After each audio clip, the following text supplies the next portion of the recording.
Hey everybody, my name is Marie-Pier and I am a registered dietitian. So today we are going to talk about the intermittent fasting diet. So this is a diet review where we're going to talk about the pros, the cons, different risks and benefits, as well as who this diet is for and who should totally not do this diet. So I have myself been on this diet for now 2 weeks. Today is actually my last day. So I will tell you all about my own experience as well as all the science behind intermittent fasting. So if you guys are wondering why a dietitian would be doing all these diets, 1, great question. 2, go check out my video on the ketogenic diet where I kind of pre-frame my whole idea behind trying these diets. So for the next year, I will be trying 1 diet a month to give you my perspective and the science behind every diet. If they work, if they don't work, and who should try those diets. So check out the ketogenic diet after you've watched this amazing video. So first off, we're going to start about what is intermittent fasting. So actually, intermittent fasting is not really a diet, more an eating pattern. You cycle between fasting periods and eating periods. So it's very different from all the other diets because it doesn't tell you what to eat or what not to eat, but more when to eat. So you're not restricted in any food that you eat, but just in the time frame. Although intermittent fasting has become more and more popular in the recent years, we as humans have been fasting for a really long time. So our ancestors were actually fasting before, not necessarily on purpose, but hunter-gatherers would eat when food was available and fast when it wasn't. You could go days without eating and were forced to fast. Furthermore, many religions observe different fasting periods, such as in Islam, Christianity, Judaism, and Buddhism. Sorry, my pronunciation really sucks with the ism. We also all fast when we sleep. So from your last meal to when you're having breakfast, you're actually fasting. And that's why breakfast is called breakfast. So you're breaking the fast. So unless you're like waking up during the night to eat or sleepwalking and eating, then we are all fasting at night. So our bodies have evolved to be able to survive without food temporarily. It's a survival mechanism because if you think about it, if food is not available and we have no energy to go hunt and gather food, we would have died a long time ago. So mechanisms are in place to make sure that we don't die if there's no food. And it's kind of like the ketogenic diet, so go check out my article or my video if you haven't seen it. Our body produces ketones, so we can be fueled by glucose, which comes from food, or ketones, which comes from fat cells. So yes, our fat cells are useful. They are actually energy stores for in times of fasting. So when we are fasting, we still can get energy from those ketones in our fat cells. So when you're doing intermittent fasting, during those fasting periods, your body will be forced to use ketones as fuel between times where you eat. There are also different ways of going about fasting. One of the most popular ways is time-restricted eating, and the most popular is the 16-8. So it's a 16-hour fasting period followed by an 8-hour eating period. And that's currently what I am doing. So fasting from 8 p.m. to 12 the next day, and then eating from 12 to 8. There's also alternate day fasting, where you fast every second day, which is a little bit more intense. There is also the 5-2 regimen, where you eat normally for 5 days a week, and then there's 2 days a week where you fast. Usually those 2 days are not consecutive. You'll do like Tuesday and Friday where you fast. And then there's prolonged fasting as well. So over 3 days and up to a month where you can fast. However, now I know you're like, oh my god, fasting for a month, that's crazy. Yeah, a little bit. But most research show that people who are fasting, and even on your fasting days, if you're doing alternate day fasting, you can get away with eating 25% of your required energy. So it's not a complete fast where you don't eat anything. Let's say your energy requirements daily is 2,000 calories. You'd be able to eat 500 calories on those fasting days. So you're still having something. Now let's talk about all the pros of fasting. The first one is simplicity. This method of eating is so simple. There's times when you eat and times when you don't. It's very, very black and white. So if you're someone who really likes to be rigid and likes plans, this might be for you. So during the times when you eat whatever you want, and then you stop eating on the times you can't eat. That's it. Simple. Second, there is no food restriction. So on the times that you can actually eat, you can eat whatever you want. However, dietitian note, I still recommend eating healthy foods, foods that will fuel your body when you're doing intermittent fasting.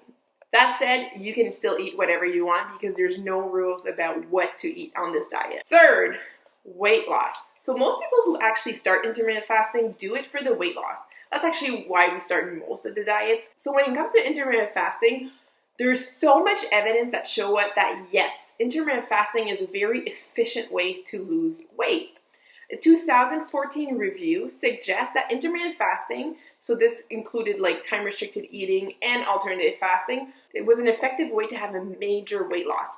So people on this diet lost from 3 to 8% of their body fat during a period of 8 to 24 weeks.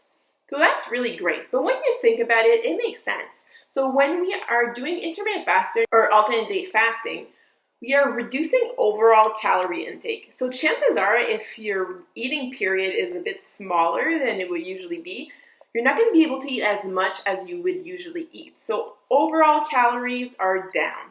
So it makes sense that we would lose weight, right? These studies also showed that alternate day fasting was more efficient than time-restricted eating to lose weight. So people lost more weight when they were fasting every second day than if they were doing time-restricted eating.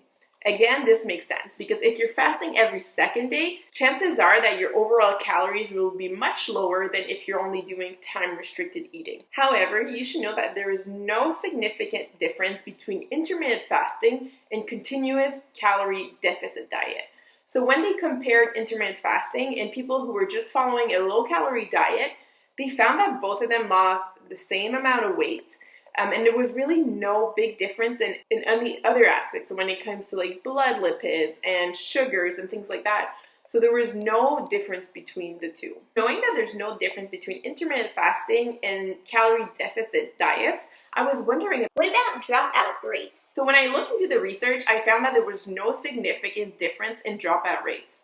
So the rates were from 0% to 65% for both diets, which kind of tells me that intermittent fasting might not be easier to do than continuous calorie deficit. Now, the big question with weight loss is always, is it sustainable?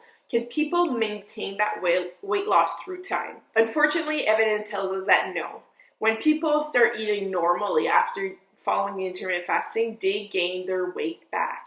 So unless you're prepared to follow intermittent fasting for the rest of your life, you might gain the weight back once you are done this diet. Number 4. Heart health and diabetes. So weight loss in general in people who do have diabetes and heart health issues has shown to really improve health outcomes. Because intermittent fasting can lead to weight loss, it can also lead to help improve those symptoms. So there were some studies done on rats who were doing intermittent fasting to see the positive effect of intermittent fasting on heart health and diabetes. And in those studies, there was a lot of promising results. So there is some evidence that in animal studies, intermittent fasting can lead to lower fasting insulin, lower fasting glucose, and just better blood sugar regulation, as well as a better blood lipid profile. So this is super interesting. However, currently there's not enough evidence in human studies that it would do the same effect. So although there's like promising leads from animal study, we really need to have some human studies to really support those claims. Number 5, inflammation. So inflammation is our body's natural response to perceived harm. So there's acute inflammation or chronic inflammation. So acute is like if I hit my arm and then there's inflammation, or if I have a really great strength workout and you break up some muscle cells and now there's inflammation.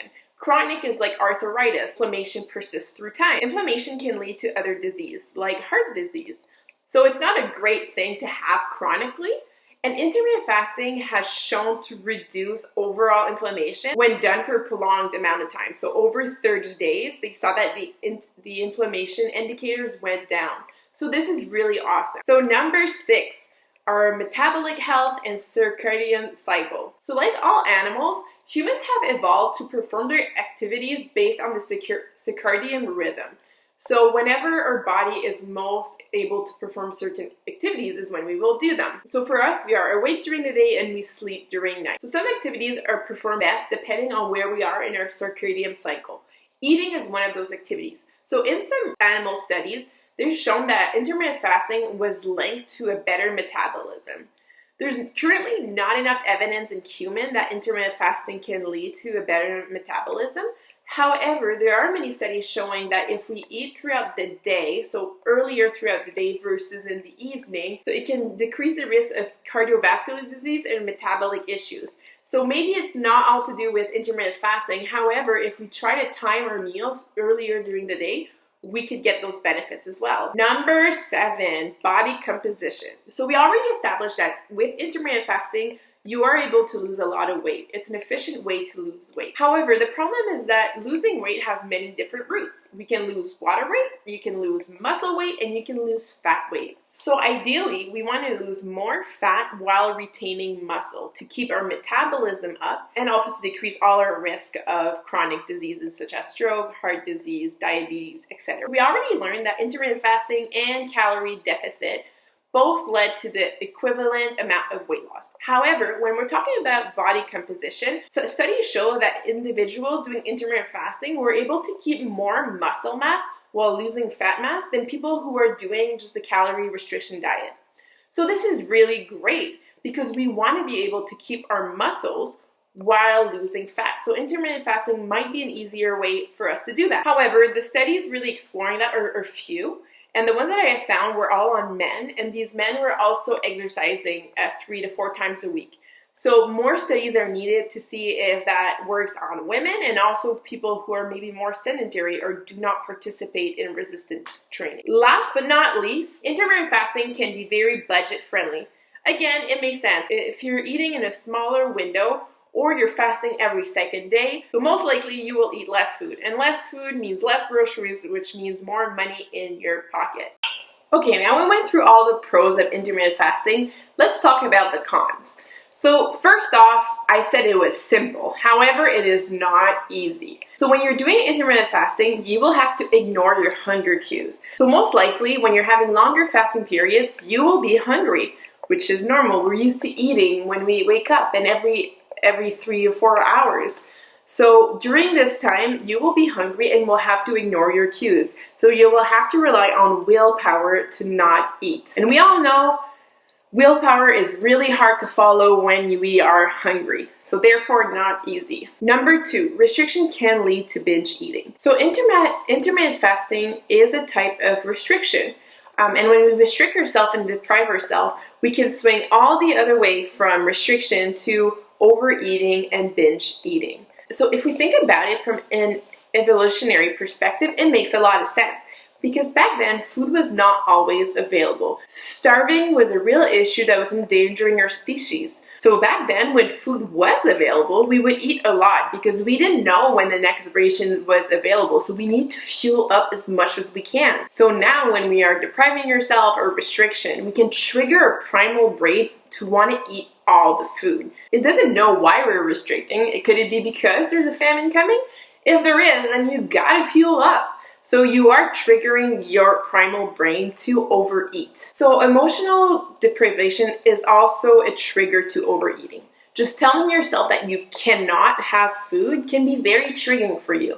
I know that it is for me. If I tell myself that I can't have something, then my brain is like, well, yeah, I do want that now because I can't have it.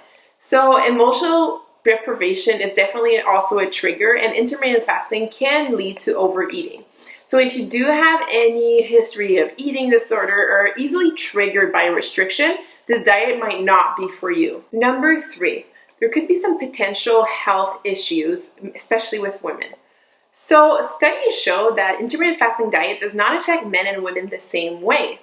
Actually, some studies show that there could be some potential negative effect in women and really influence their hormonal levels. So there's a study that followed women who were on the intermittent fasting diet, and after 3 weeks of being on this diet, they saw that their blood sugar level worsened.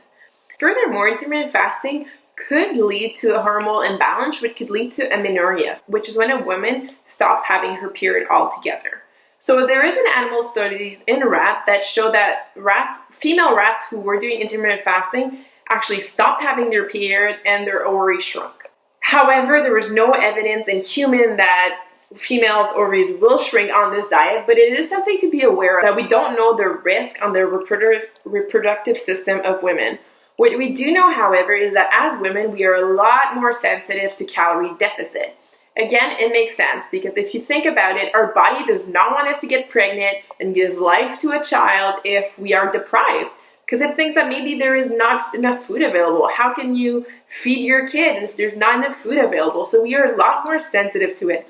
So it's definitely, if you're a woman, something to think about and be more flexible with intermittent fasting. Some women, it might actually be beneficial to have shorter fasting period and not fast every second day. So if it's something that interests you, definitely talk to a registered dietitian before starting, because we wouldn't want this diet to trigger health issues that you currently do not have. So if you are thinking about doing it and are a woman, please talk to your registered dietitian. Number 4, digestion issues. So one of the benefits of intermittent fasting is that you can eat bigger meals. That is something that I truly enjoy because I have a big appetite. So being able to eat bigger meals was something I really enjoyed. However, bigger meal means more stress on our IG tract, which can lead to different symptoms of like indigestion, bloating, pain, cramp.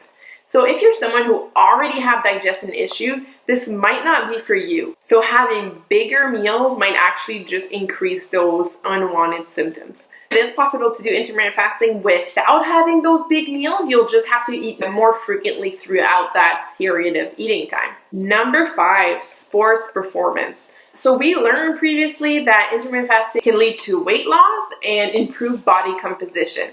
However, when it comes to sports performance, intermittent fasting has shown to decrease performance. So any athlete in this world will tell you that they would not do intermittent fasting prior to an event. So most of these studies are done on Muslim athletes during Ramadan. So this one study showed that a one-day fast would not affect sport performance. However, a multiple day fast definitely impacts negatively their athletes' performance. So on top of reducing sports performance, they saw that for athletes who play team sports, it also decreased their cognition functioning. So that's huge if you're an athlete. Number 6, being hangry, less productive, and tired. So lack of food makes us tired and hangry and less productive. So think about it. If you're really hungry, chances are you won't be able to focus on the task at hand as much as you would when you're on a full stomach, because your primal brain will only focus on food.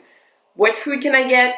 Where can I get it? And how can I get it now? Because you are hungry. So it's really hard to stay focused and concentrated when your body needs fuel. A 2006 review reported that participants following intermittent fasting felt less productive, had less focus, less concentration, felt more tired, and had more mood swings. So this is definitely something to take into account, because if your diet has a big impact on your work and your overall happiness, then it might not be worth doing. Furthermore, having a balanced breakfast has shown to increase performance and concentration at school and at work, as well as helping with weight management. Number 7, last but not least, intermittent fasting can interact with your social life.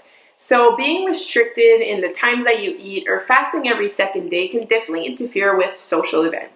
Food is fuel, but it's also very social. If you are on this diet and cannot eat when other people are eating, you might feel like you're missing out on life and on hanging out with your families and friends. So it's really something to take into account when your eating habits and lifestyle patterns really influences your everyday life. Okay, now that we went through all the pros, all the cons, you have all this information. It is a lot of information. But you guys really need to understand that fasting is not for everyone. Not everyone will do well on fasting.